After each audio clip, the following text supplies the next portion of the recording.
力を。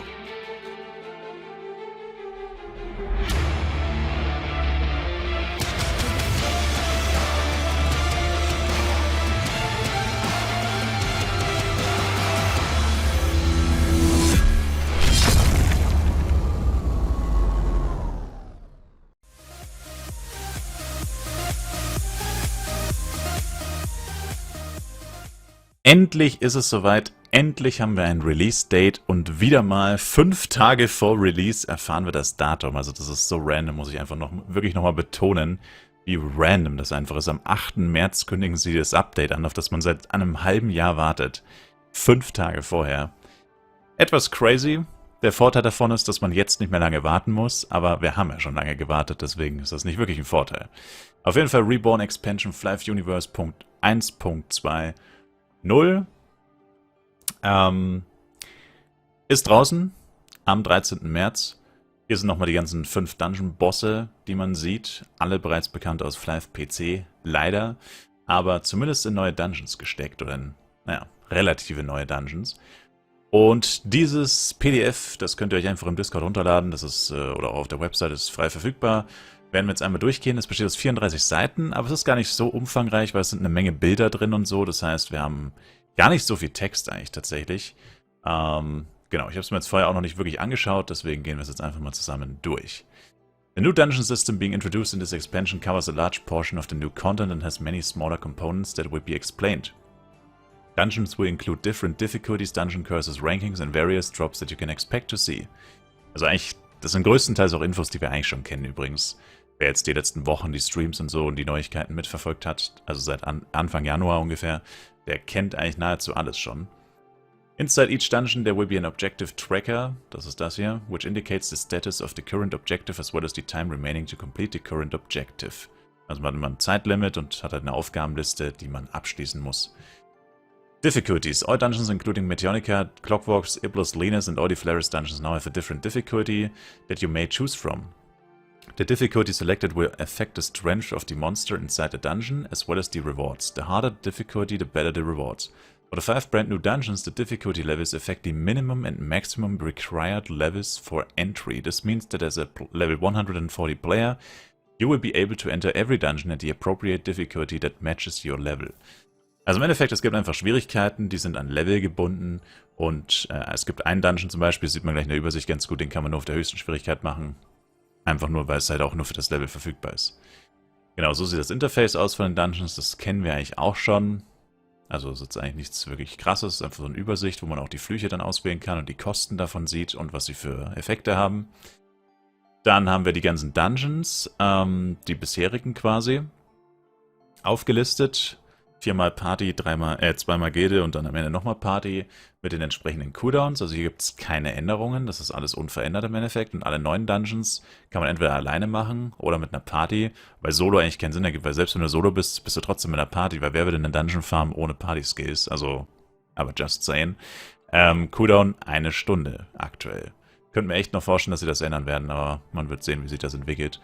New dungeons. There are 5 new dungeons available throughout the leveling process, accessible in each continent in Madrigal. These new dungeons are instanced, meaning there is no queue and every party or solo player enters their own instance of a dungeon. The theme of each dungeon matches its respective area.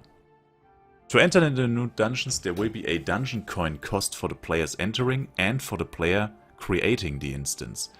Oh, also muss jeder in der Party zahlen. Das haben sie bisher nicht so gesagt. All the costs can be viewed in the dungeon entry window. The cost to enter a dungeon is dynamic for each player. The more dungeons you enter throughout the day, the higher the cost will be each subsequent time. And your number of entries resets every day at midnight server time. These coins will be purchasable with both Penya and F-Coins in the Cash Shop.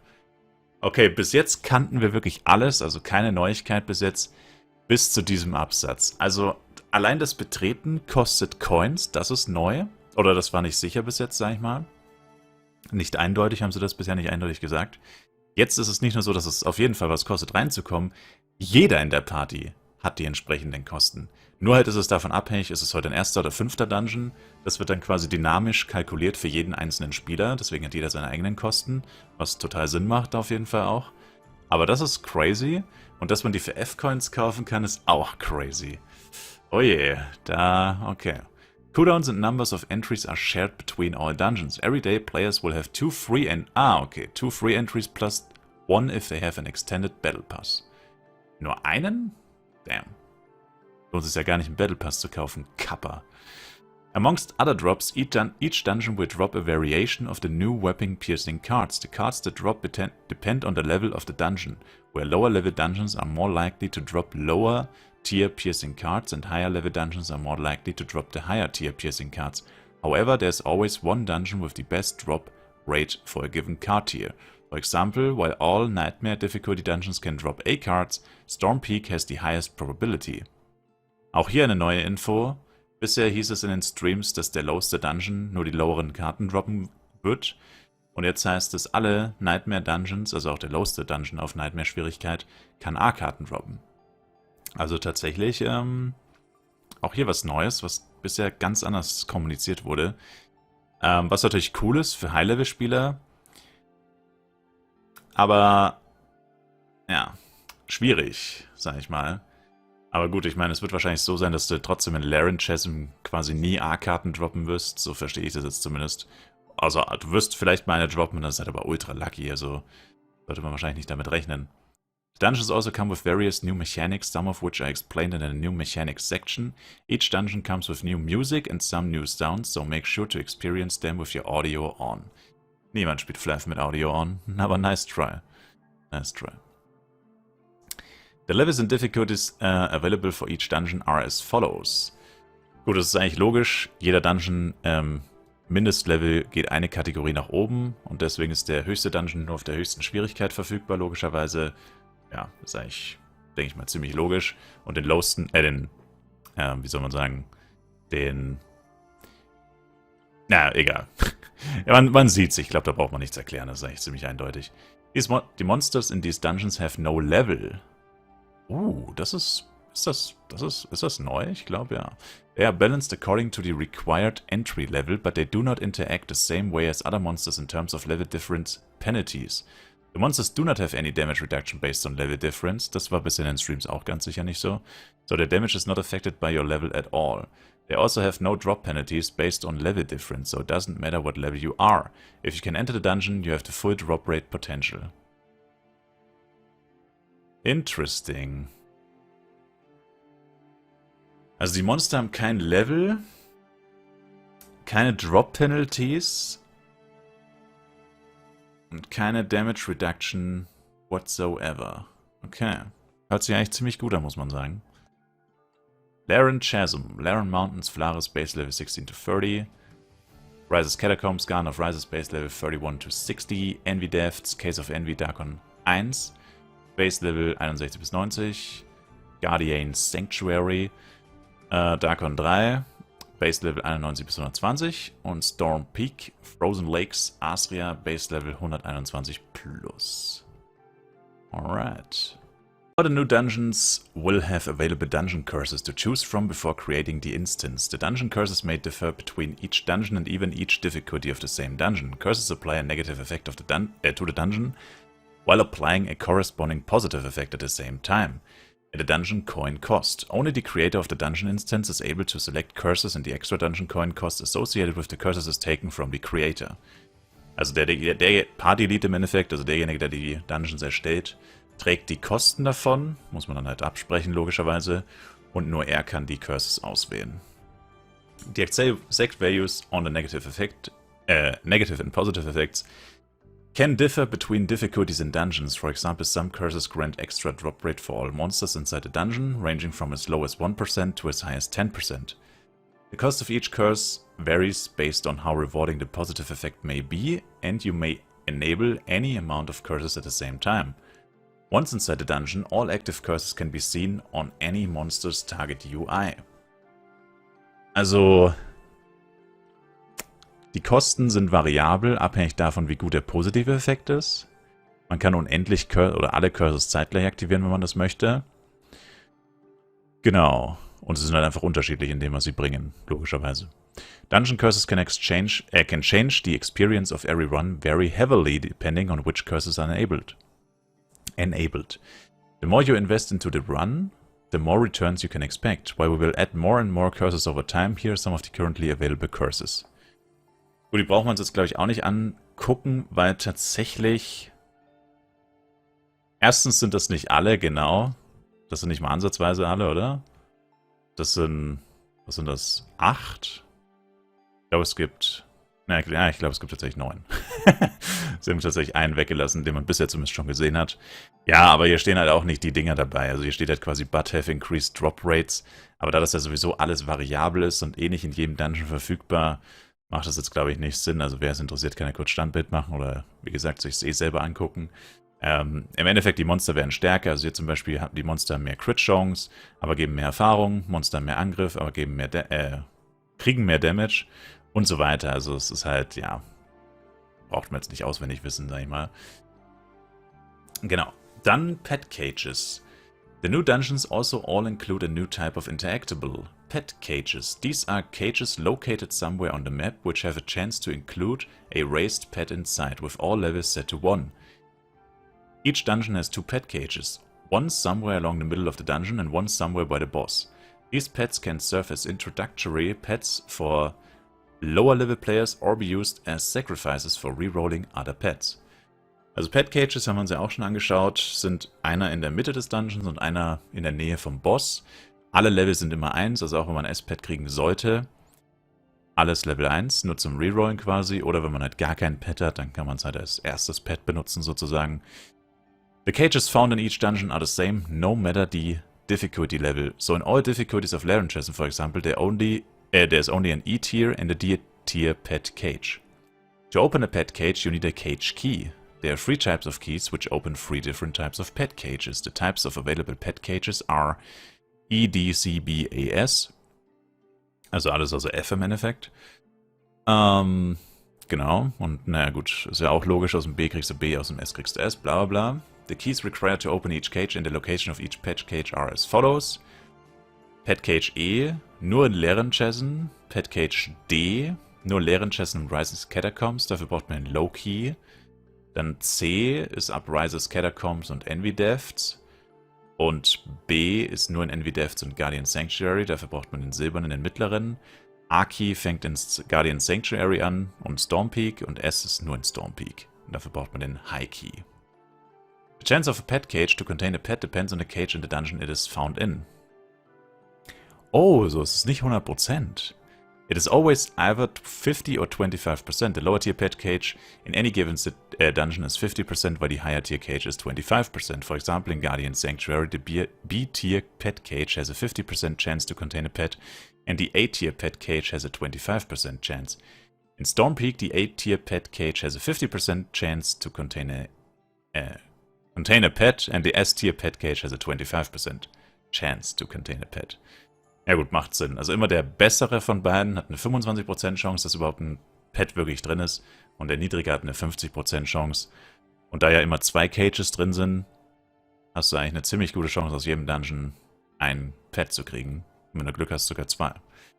Cage Key, vorausgesetzt du hast die Keys. Cage Keys can be dropped from all monsters in all of the dungeons, with each dungeon dropping the cage keys, which correspond to the tier of cages found in that dungeon. Also in leeren Chasm kannst du kein High Key droppen und in Storm Peak kannst du kein Low Key droppen, heißt das für mich.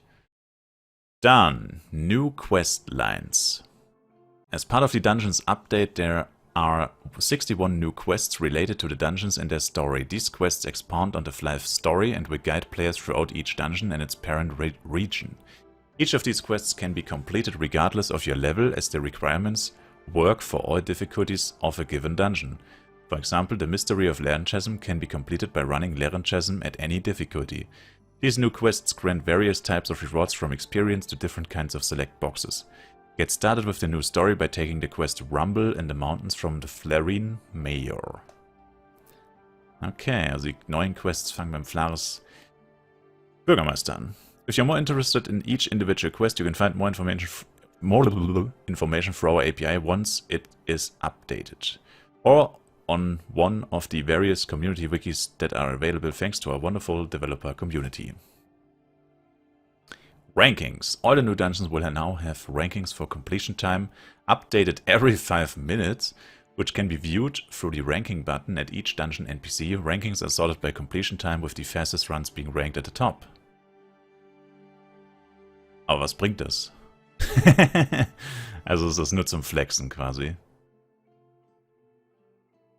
I guess. Es ist wohl nur zum Flexen anscheinend das Ranking. Weapon piercing. With this expansion comes the introduction of weapon piercing cards similar to suit piercing, which already exist. Weapons and shields can now be pierced by up to 10 cards, 5 for one-handed weapons and 10 for two. Handed weapons, weapon piercing is available at any upgrade NPC and uses the same procedure as suit piercing, G product scrolls and power dice. X? 8 und 10, I guess.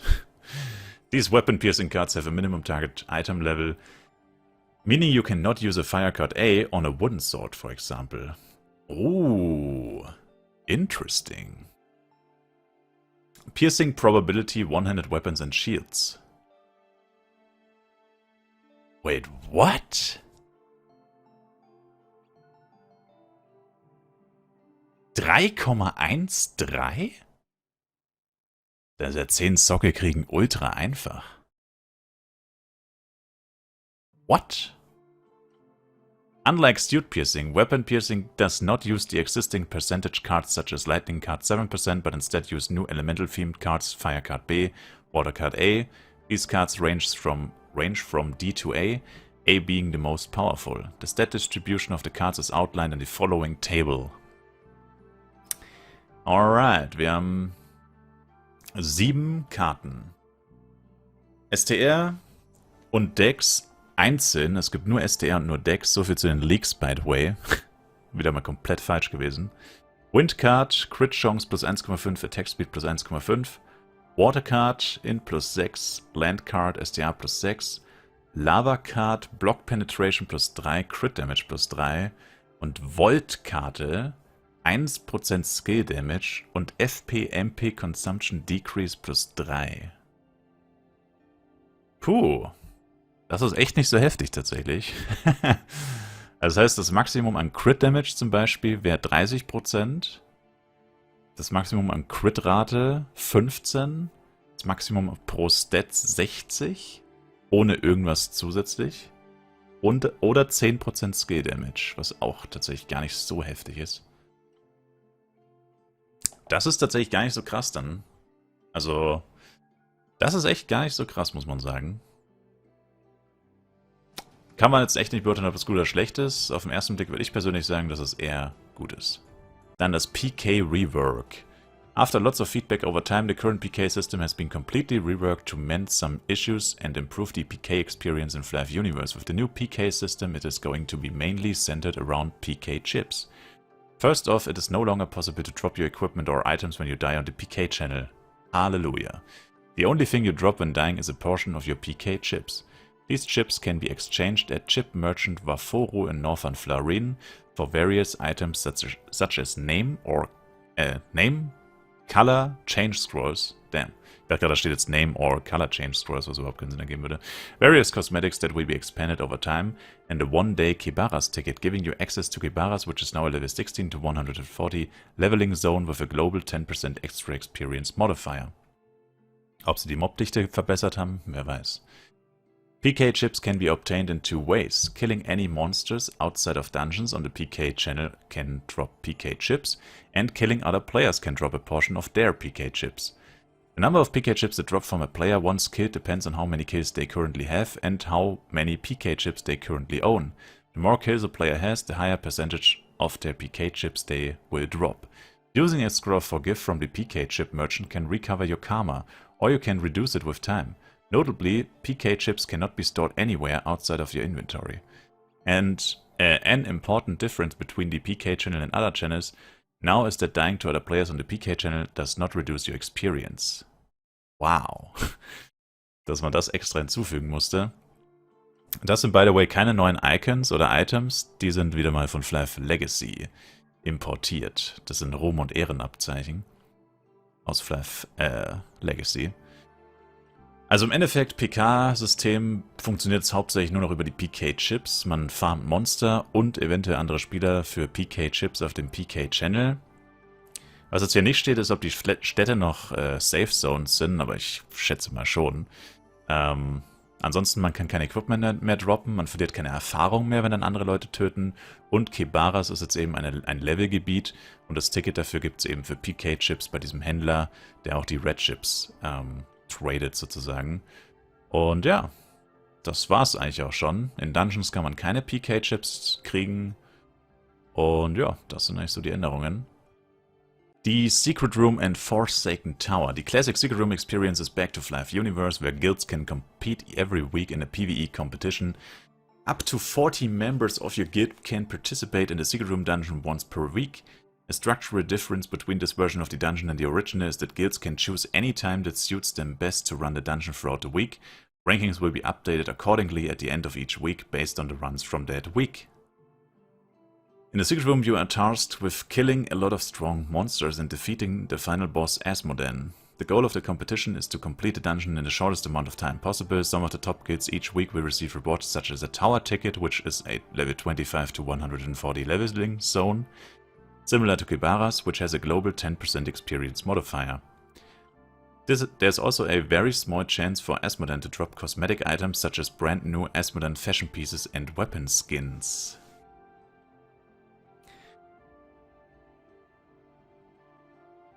Okay, gibt es eine genauere Übersicht über die Rewards, weil hier steht quasi im Endeffekt Tower-Tickets.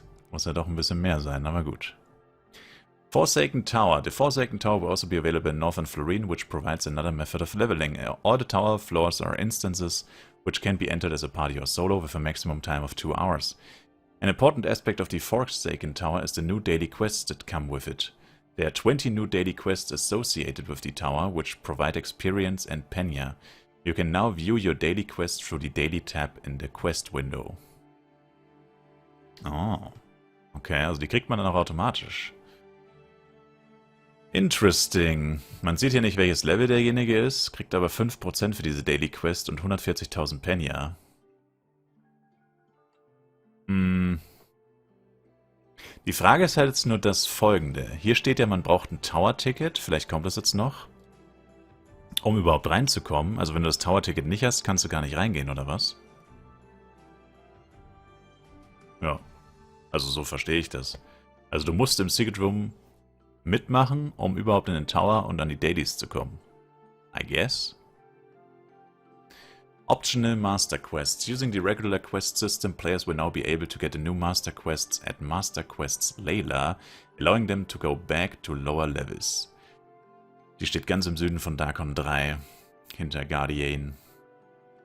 There are 6 Masters Quests available, which will reduce your level. To complete each quest, you must gain 10 levels from the reduction point and speak to Layla once again. Once you do, you will go back to your original level and stats. While on the Master Quest, there are some changes to your character. You have a 50% experience modifier and a 50% drop rate penalty. Wow, okay. Also damit haben sie das Problem mit Master, die dann rumlaufen und zum Farmen quasi ein bisschen beseitigt. You can only efficiently share experience with other players on the same Master Quest. Damit haben sie Level Service verhindert. You can still use your skills and equipment from your original level. Passt. Anytime you wish, you may abort the quest and return to your original level. And your progress is saved. If you pick up the quest again later, you will start from wherever you left off previously. Also man muss nicht dann durchziehen, sondern man kann dann einfach abbrechen und irgendwann später weitermachen. Zum Beispiel XP-Event kann man Master machen und da leveln, wenn man schon Maximallevel ist. Und wenn man dann aber ohne XP-Event nicht keine Lust hat zu leveln, dann kann man wieder auf sein normales Level zurück und farmen. Upon completing each quest, you will receive a new Master Badge available through the Achievements Window. Und das sind einfach die alten Master-Symbole. Level 60 Silber, 70 Orange, 80 Grün, 90 Rot, 100 Lila und 110 Gold. Multiple Stat Pages. With this expansion, the Multiple Stat Page system is introduced. The system is an extended Battle Pass feature, meaning it is only accessible to players who have purchased the Battle Pass. 2 stat pages are accessible through the character window H and allow a player to have 2 stat setups and be able to switch between them using the button or the shortcut in the motion window. There's a 15-minute cooldown between each swap. Dass man es wahrscheinlich nicht für PvP abusen kann, I guess. Each stat page has its own str, dex, int, sta, and remaining stat points. Using a restat will only apply to the currently selected stat page, not both stat pages. Gut, das wäre irgendwie dämlich. Genau. Upgrade Pity. Weapon armor and accessory general upgrading as well as piercing and element upgrading will now use a new upgrade pity system for probabilities. This new pseudo-random system aims to lower extreme variance of luck. This means that it's less likely to get really lucky while upgrading, but also less likely to get really unlucky. You may notice that upgrade success rates seem lower in the upgrade windows, but with the upgrade pity system, the success rate will rise with each failed upgrade attempt until you get a successful attempt. Mathematically, the system produces the same upgrade chances, but provides a very nice safety net and is less reliant on RNG. The system is based on a simply Markov chain. For example, a 2% probability will begin at 0.062 and go up by 0.062 each failed attempt. With this system, the standard deviation for success is plus minus 17 upgrade attempts instead of plus minus 49 with the old system. Aber heißt das jetzt, die Upgrade Rates von den Sockel, die sie oben angezeigt haben mit 3, irgendwas, ich habe es wieder vergessen, aber 3, irgendwas war es, ist dann 0,7 irgendwas? 0,07? Oder ist es, also ist das, was die jetzt oben angezeigt haben, schon mit das neue System? Oder ist es die nach jetziger? I don't know. Wenn das jetzt schon mit dem neuen System über 3% wären für den 10. Sockel oder den 5., wäre irgendwie crazy. The number of failed attempts is stored on the item, not the player. This means that when trading items between players, the items retain their number of failed attempts for each upgrade. These numbers are visible on the item tooltip. Dann kann man auch nicht gescampt werden, ist auch nice. Boss Drop Distribution. Exclusive to bosses, giants and other group-based monsters, the loot system now allows players to roll or pass on drops. After defeating the monster, a window will appear for all players that fought the monster, which cycles between each item dropped above a certain rarity, giving players 15 seconds for each item. They may choose to either pass on the item or roll a number. At the end of the timer, the item is given to the player with the highest number rolled.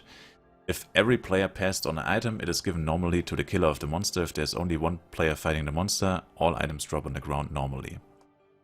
Also neues Drop-System, wo man quasi gegenseitig quasi sich nicht mehr abstimmen muss, sondern, oder also kann man natürlich schon noch machen, indem einfach jeder passt. Aber man kann auch sagen, man farmt zusammen und die Drops, jeder rollt und derjenige, der am besten rollt, kriegt dann einfach die Drops zum Beispiel. Vor allem mit Randoms farmt könnte man das vielleicht so machen.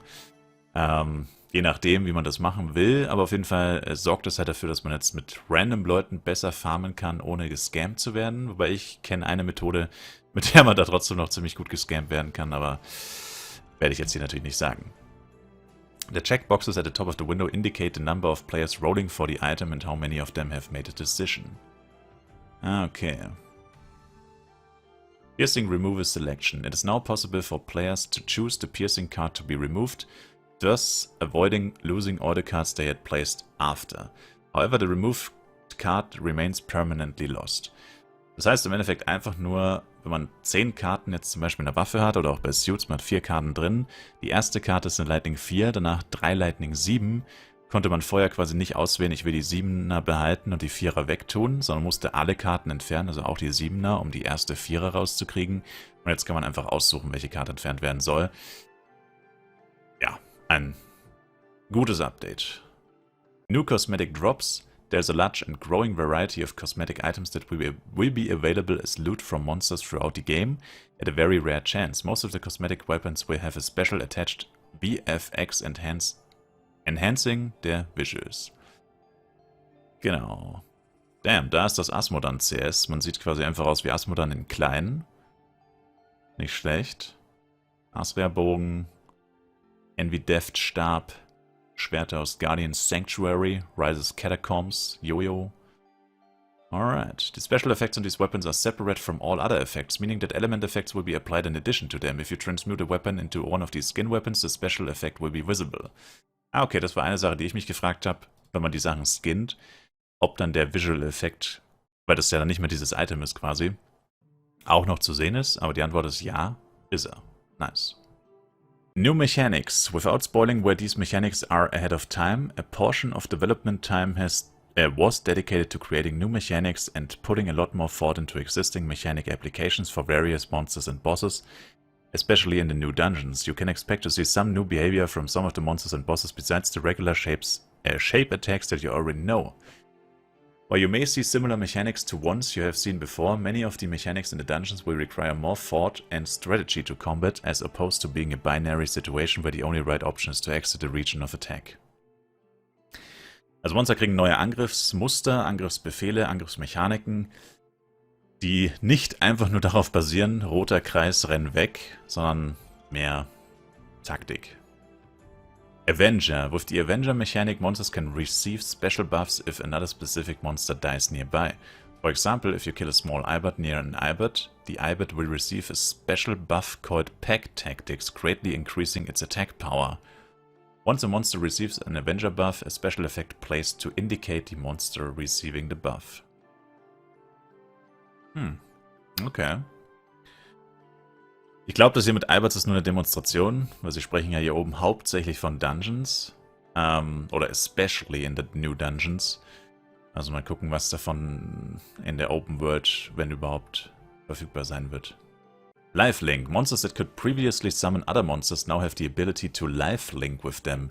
This means that either the summoner, the summoned, or both monsters cannot be killed until the other monster is under 20% HP. The monsters who cannot be killed have an extra special effect and an undying buff attached to them.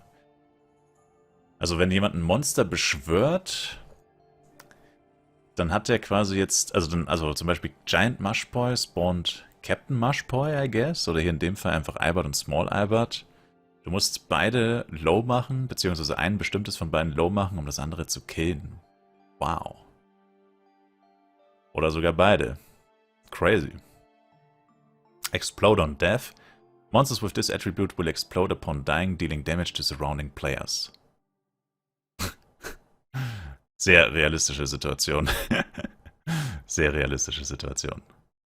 Skill application. Monsters have a chance to apply any arbitrary skill at a predefined probability on each one of their hits, either to their current target, a random target from their enemies, or all of their enemies. Puh, das ist mies für Fernkämpfer, weil das heißt, selbst wenn du random komplett am Rand der Map sozusagen stehst, oder am Rand des Bossfights, whatever, dass du trotzdem von einem Skill, von einem Gegner, Bleeding, Gift, was auch immer, getroffen werden kannst, obwohl du überhaupt nicht in der Nähe von einem Mob stehst. Damn. Clone. A monster will clone itself into some number of clones around the current player and disappear into one of the clones. All the spawned clones except one, the real monster, have reduced health, damage and grant no experience or drops. Puh, da muss man hoffen, dass sie das auf jeden Fall nicht für die Open World geplant haben, weil das wäre ultra nervig. Ground Patches. A map can contain certain types of patches which applies some effect on players standing on a patch.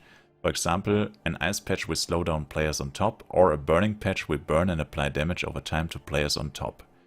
Also man hat einfach gewisse Flächen auf dem Boden, die dich zum Beispiel slowen oder Damage machen. Im Endeffekt. Und gut, die Klone geben halt keine XP oder Drops, deswegen. Burst Summons. Instead of summoning one monster at a time, a monster could summon any given number of monsters in a burst, overwhelming players. Also bisher wurde ein Captain Mushboy gespawnt und jetzt könnte es sein, also wieder für Dungeons natürlich, dass 50 gespawnt werden, theoretisch. Shared Attacks, a new type of Shape Attack. Shape Attack with a purple tint to the indicator.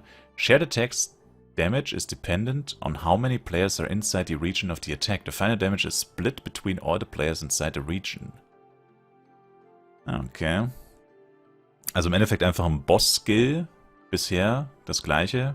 Nur, dass der Schaden auf alle aufgeteilt wird, die in dem Bereich stehen. Also wenn es nur einer ist, kriegt er den Gesamtschaden. Wenn es aber 8 sind, kriegt jeder nur ein Achtel. Buff Totems. Special kinds of totems that provide players inside the attack region with short bursts of powerful buffs such as increased defense or attack. Oh, das ist ja was Positives.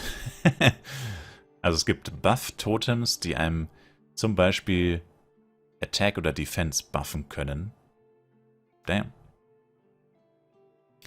Oh, each one of the... Achso, nein, wir sind schon weiter, lol. New Class Skills, da würde ich jetzt tatsächlich sagen, na gut, wobei, vielleicht hat sich was geändert. Schauen wir es uns nochmal im Detail an. Each one of the 8 second job classes will get a new skill, unlockable at level 100. Most of these skills are focused on utility and filling a role that was missing for the class rather than flat buffs. Knight, Heart of Sacrifice. Heart of Sacrifice is a target skill that can be cast on other players, which will give them damage reduction, the damage redirection buff, sorry. This is a new stat where the damage negated by the buff will go towards the knight instead. For example, if a player has damage redirection plus 30 from Heart of Sacrifice, 30% of the incoming damage will be removed and dealt to the knight that gave the buff instead. Also Knight bufft jemand anderen, derjenige kriegt 30% weniger Schaden und stattdessen kriegt den Schaden der Knight. Blade, Rending Entry. Rending Entry is a non-target cursor skill that teleports the blade to the clicked position, dealing a small amount of damage to nearby enemies at a destination. If an enemy dies to Rending Entry, the cooldown of the skill is reset and you are able to recast it immediately. Also im Endeffekt wie Blinkpool, nur dass es Schaden macht und es hat einen Cooldown, den man resetten kann, wenn man Monster damit tötet. Ringmaster, Barrier of Life. Barrier of Life is a target buff with a very short duration and a long cooldown. A player with Barrier of Life has a 100% chance to block, minus 90% des Schadens, den nächsten Angriff, auch Skills.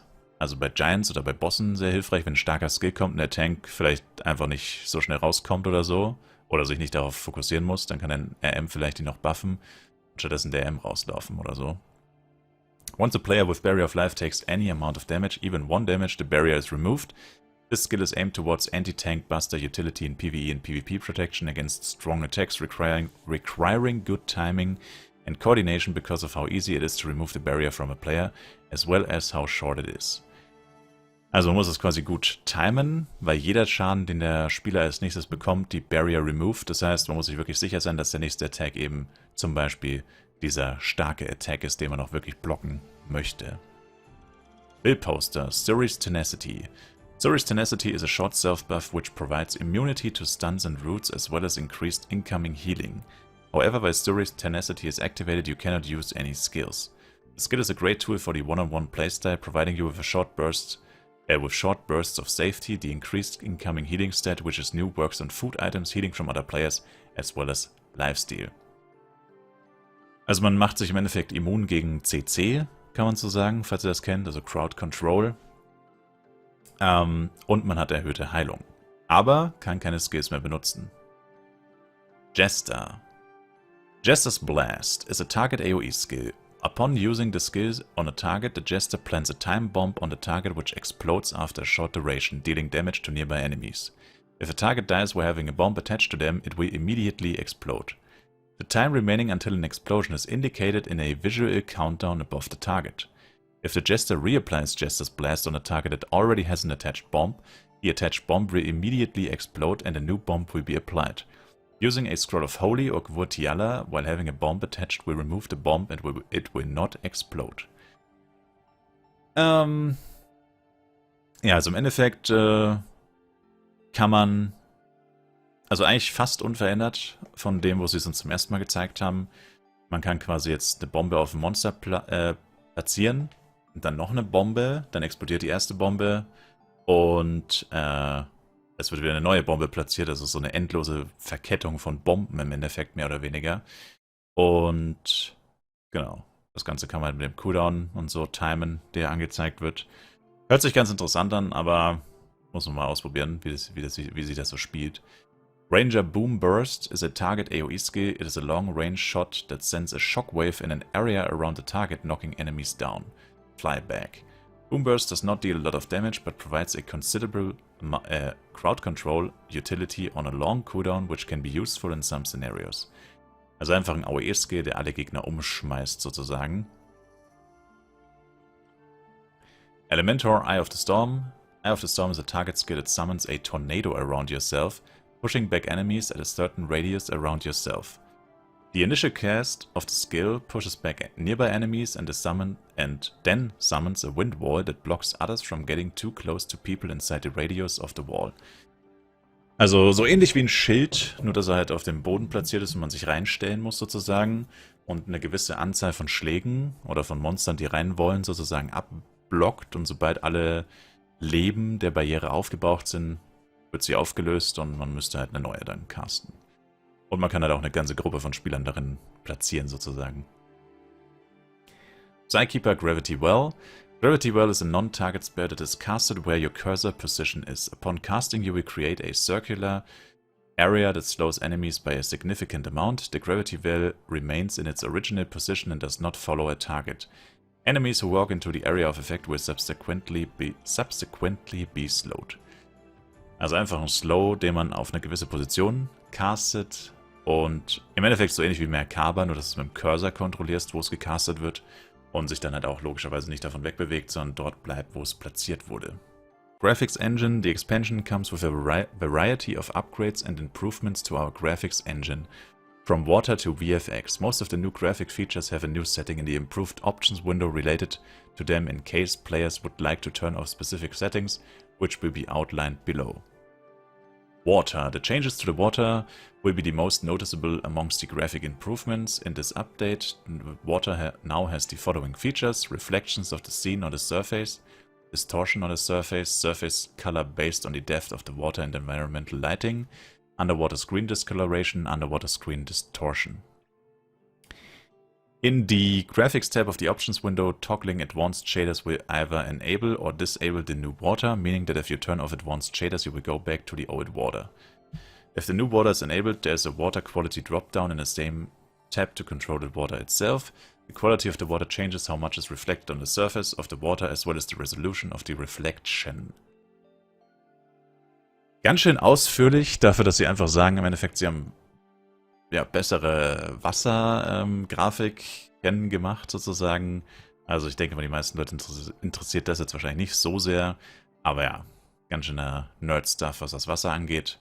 Sieht besser aus, muss man natürlich sagen. Genau. VFX not directly as noticeable as the water, but still a big improvement to future visuals in the game are all the new features added to our VFX system. Our VFX system is now capable of much more complex effects and visuals, which is being showcased a lot in the new dungeons, and some select improved old effects as the new skills. You can also expect cosmetics in the future that make use of new effects. Endlich. Okay. Post-processing. The post-processing has gotten some improvements as well, mostly in the settings department. You now have more control over each post-processing effect, such as turning off only the bloom effect or only the depth of field effect. You can also control the quality of the bloom effect, which will change the softness and size of the effect. Okay. Ja, wie gesagt, ganz schön nerdy, was die Grafikeinstellungen angeht. Rim Outlines. A new effect has been added. It is the Rim Outlines effect. This effect is similar to the regular outlines, but gives a softer, cartoony look to all entities.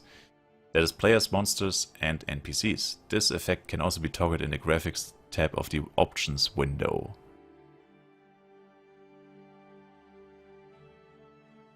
Ich weiß nicht, ob einfach der Screenshot nicht so gut aufgenommen wurde oder so, aber ich finde einfach, dass das nicht gut aussieht, ehrlich gesagt. So wie das hier dargestellt wird. Sieht irgendwie nicht so gut aus. Weather effects. There are a variety of small improvements and additions to the weather effects, such as an extra post-processing effect on top of the blizzard weather effect, which can be seen in Asria and Storm Peak. Okay. A new subtle weather effect can also be seen in the Guardian Sanctuary dungeon. Other changes. Oh boy. Class balance. Berserk no longer blocks casting of other skills. Hallelujah. Berserk now applies minus 50% skill damage. Ooh. Increased Berserk base time at max level to 1 minute. Increased Berserk cooldown at max level to 1 minute and 5 seconds. Spirit Bomb damage multiplication based on MP percent now happens before defense subtraction, not after. Burst crack animation is now faster. Special hit animation is now faster. Reduced Dark Illusion base time at max level to 10 seconds, reduced Fast Walker base time at max level to 15 seconds, also klassischer Ranger Nerf, darf natürlich in keinem Update fehlen. Slightly increased Elementor 1v1 Skills in Scaling. Wenn sie nur slightly increased wurden, also ja, wenn man mit Elementor Bosse fighten will, wird das wahrscheinlich was bringen, aber ja. Rage no longer decreases HP. Rage Block Penetration increased to 20%? Wow, heftiger Night Buff. Two-End Night Buff wahrscheinlich. Hauptsächlich. Ja gut, wobei, ne, generell Night Buff einfach. Heart of Fury now consumes... Ne, Moment mal, es reduced gar keine HP mehr, nevermind. Wow, das ist wirklich ein crazy Night Buff. Heart of Fury now consumes 1% FP per hit instead of 2%. Heart of Fury now increases your damage by 10% of your max FP instead of 15%. Also Schwertenschild wurde genervt. Interessant. Increased STR scaling of Guillotine to 4.4. Holy Cross PvP cooldown increased to 2 seconds. Increased STR scaling for swords for blades from 4.5 to 4.7. Increased STR scaling for axes for blade from 5.5 to 5.7. Also Blade Damage wurde overall deutlich gebufft. Crossline now has a 100% probability to stun in PvP.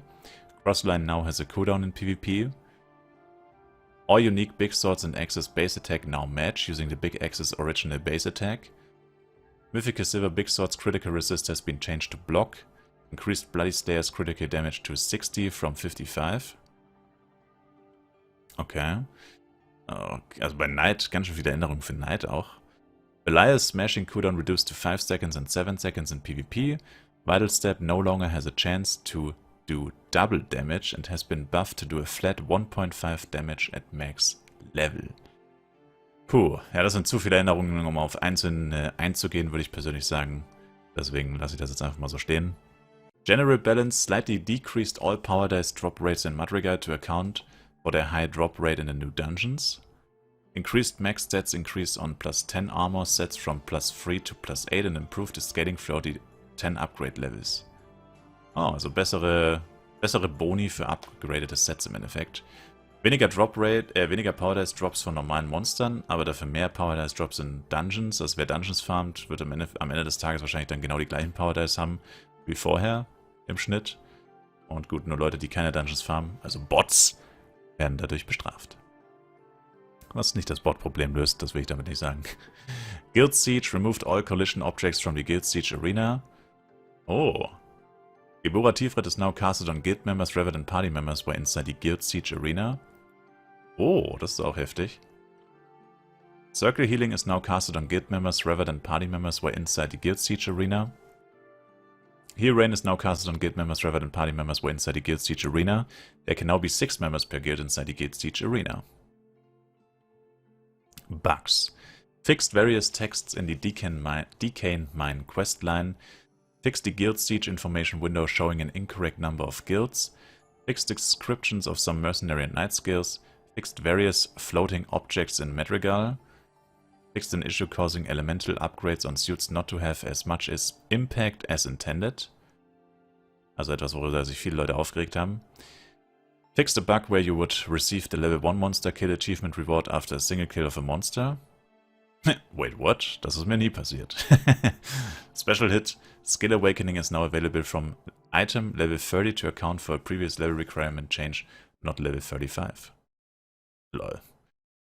Decane Mine now has its own loading screen. You will now retain your max MP and FP when changing equipment with a Refresher Hold or Vital Drink X active. Okay. Increased all food item max stacks to 9,999. Nice. Increased all MP and FP refresher items max stacks to 9,999. Naja. Hallelujah.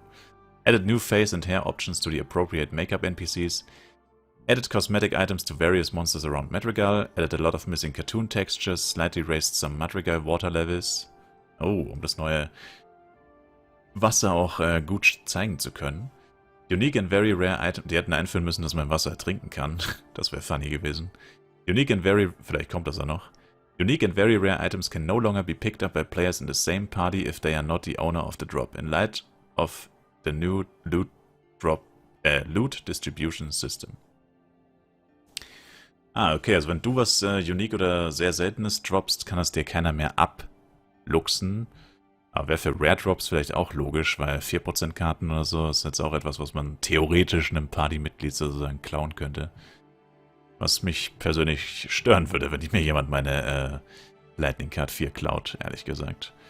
Aber gut, das war ein Überblick über das Update. Also, wie gesagt, ich würde sagen, 99% davon kannten wir eigentlich schon. Es gab ein paar kleinere Änderungen, aber es war jetzt tatsächlich eigentlich nichts mehr wirklich drin, was komplett neu war.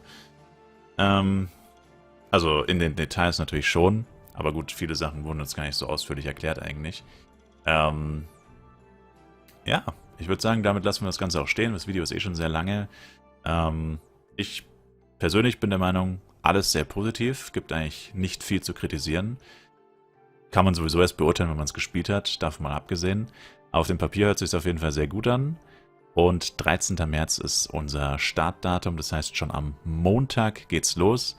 Montag finde ich persönlich für ein Release immer extrem ätzend. Ich verstehe, warum sie es machen. Dann haben sie ja quasi Montag bis Freitag Zeit, um aufkommende Probleme noch zu fixen. Weil wenn Wochenende wäre zum Beispiel, da arbeiten die in der Regel eher nicht. Das heißt, wäre dann nicht so klug, dann am Freitag ein Update zu releasen.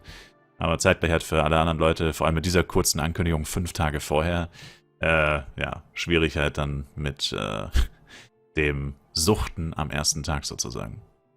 Und ja, trotzdem nice. Ich sag danke fürs Zuschauen, würde mich selber ein Like, Kommentar, ein Abo von euch freuen. Wir sehen uns im nächsten Flyff Universe Video wieder. Bis dahin, haut rein und ciao, ciao.